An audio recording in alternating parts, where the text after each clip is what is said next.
大家好，我係六 C 班嘅羅寶希。我係六 C 班嘅周福穎。福穎，雖然而家係食飯時間，但係我哋錄影緊佛學科電視台。你拎住個碗做咩啊？我拎住個碗唔係用嚟食飯㗎，係要同大家介紹一個佛學故事。我知道啦，呢個故事關於碗。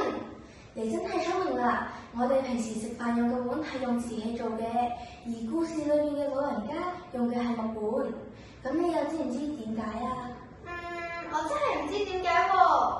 咁大家就要留心睇下啦。呢個故事叫做木碗的故事，我哋一齊去練啦。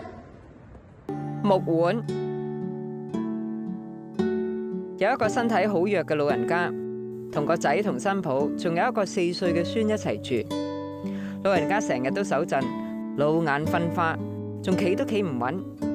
呢家人好中意坐埋一齊食飯，但係因為老人家手震同埋眼花，佢食嘢嘅時候成日都跌晒啲嘢落地氈上邊。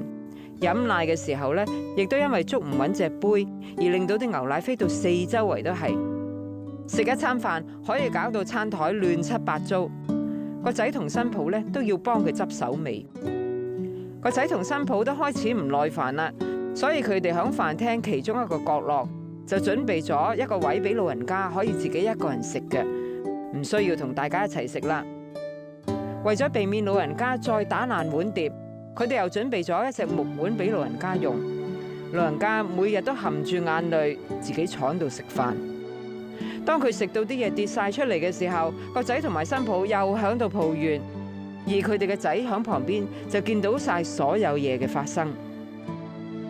有一日食晚飯嘅時候，爸爸見到個仔響地上邊攞住塊木響度玩。爸爸好奇咁問佢：仔啊仔，你響度搞乜嘢啊？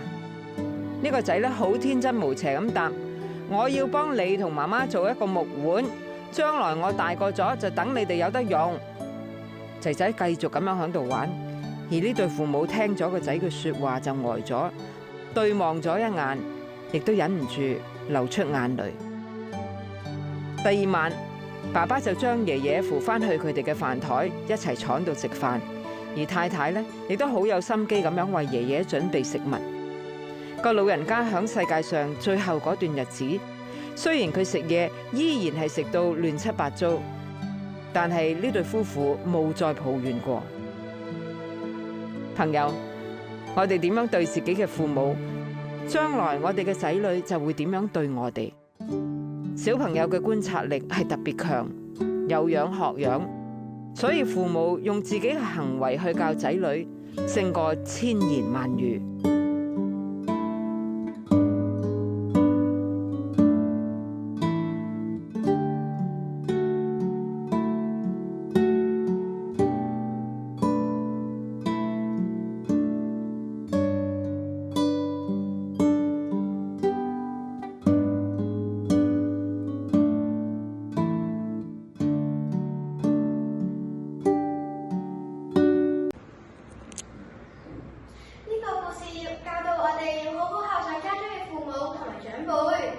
冇錯啦，所謂樹欲靜而風不息，子欲養而親不在。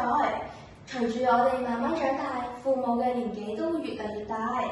希望大家可以好好珍惜而家同家人相處嘅時光，好好盡孝道啦。拜拜。